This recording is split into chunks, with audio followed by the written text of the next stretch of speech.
Hello and welcome to Addiction to Language. I'm your host, Andrew. In this video, let's take a closer look at the word compromise because it has quite a few little secrets in there.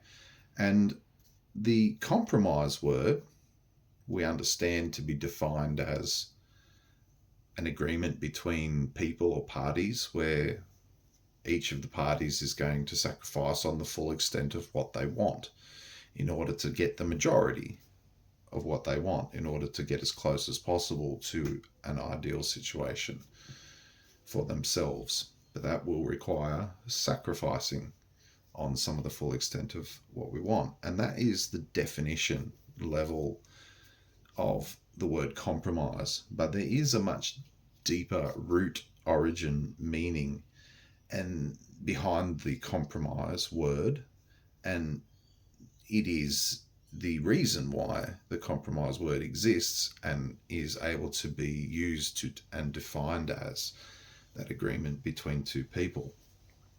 But very specifically, the root meaning of the compromise is something that's a lot more generalized in meaning and able to be applied to a great many other situations other than just an agreement between people. Okay. Now, with our words, we're all born into this world and we just absorb the words that are there in front of us, that are taught to us. And these words are taught to us without context, without any explanation of why they exist. Okay, why are these letters in the word compromise and there's no T? You know, that aspect of language is not explained to us. Okay, so we all are given a very limited perspective on what language is. We're just given a rote repetition. Just take it in, process it, and punch it back out exactly the same way as we received it. And that's the approach that we have as a society to learning our languages. And that will be not by any mistake. But if we slow down and take a look and think about the words, we'll notice here that in compromise, most of the word is made up of the word promise. And this is obscured from common view simply because of this mispronunciation here, this difference and contradiction in pronunciation, where exactly the same spelling yields promise up here, but exactly the same spelling yields promise down here. Okay, and so we can see a contradiction, a inconsistency, a failure of the laws of the English language here in the application of these words. Okay, the silent E is supposed to be raising the vowel sound here, the preceding vowel sound, and it is in compromise, but then suddenly it stops doing its job in the word promise mysteriously. And why? Why have that inconsistency in language?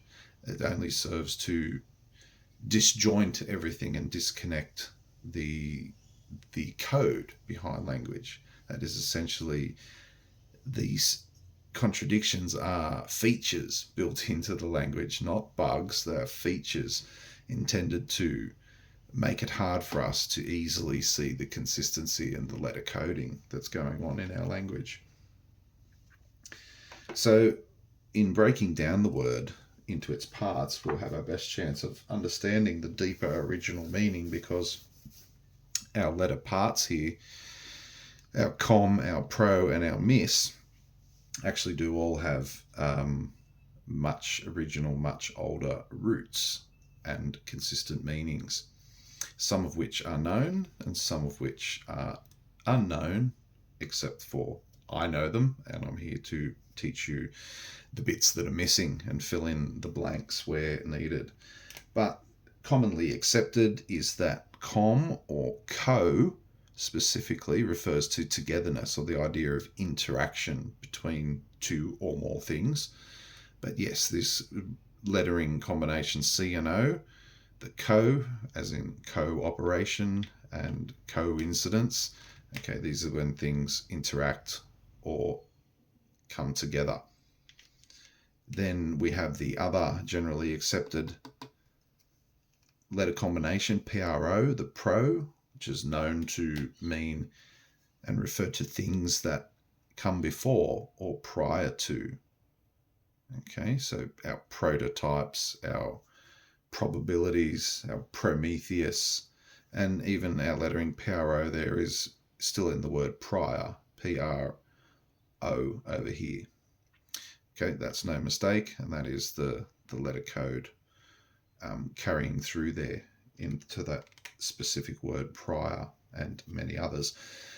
So we have this idea of an interaction or togetherness that is prior to, and then our final section is the miss. And the miss is one that's a lot more obscure. I'm filling in the blanks here to a large degree because I've not been able to find, and you're probably not likely to find, this particular letter combination given this particular meaning. And the miss refers to the idea of similarity or equality and equilibrium and sameness. Okay, so in total then, our original meaning for the word compromise is that it generally referred to any interaction or togetherness between things that led to an equal outcome, an equal distribution, a sameness. Okay, so that is the idea of compromise, and it comes from that deeper root meaning there, and now has been transferred onto and pasted onto a particular purpose, which is to describe an agreement between people. Okay, but that's generally, as I say, there is a much more general root meaning to the compromise word.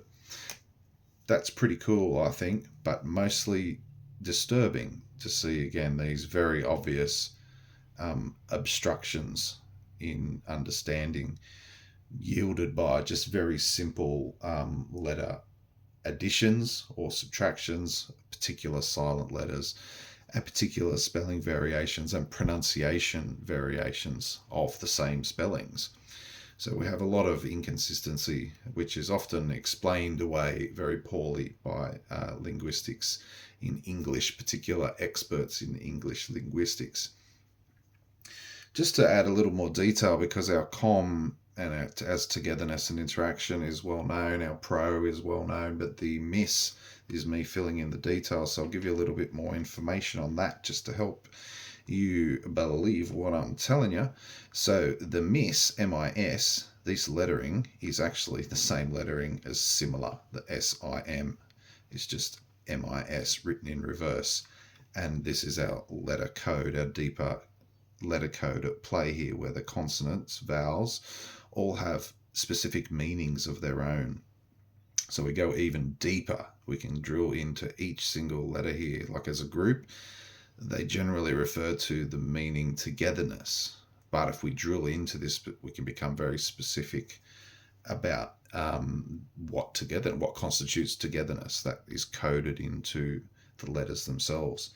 And so down here with the miss and the similarity and the equality and sameness, if we change our vowel out, because vowels are like that, we can just slot them in and out as we like, we'll find that our mass is what is an amount of the same thing, of similar material grouped is a mass. Okay, and if we reverse like we did with miss and sim, mass is actually the same. We would look at that and think Sam, of course, because that's what we've been trained to think. But that's because same has this silly silent E doing nothing at the end except making you pronounce it differently to Sam. Okay, but mass and Sam are the same, and that's why same and similar also have M and S letterings there in reverse. Okay, it carries on into some as well, SOM, and many other variations of words there. So there you go. That is what's going on there with the word compromise. I hope that leaves you, as promised, with a much more enlightened and informed idea on the word compromise. Until next time.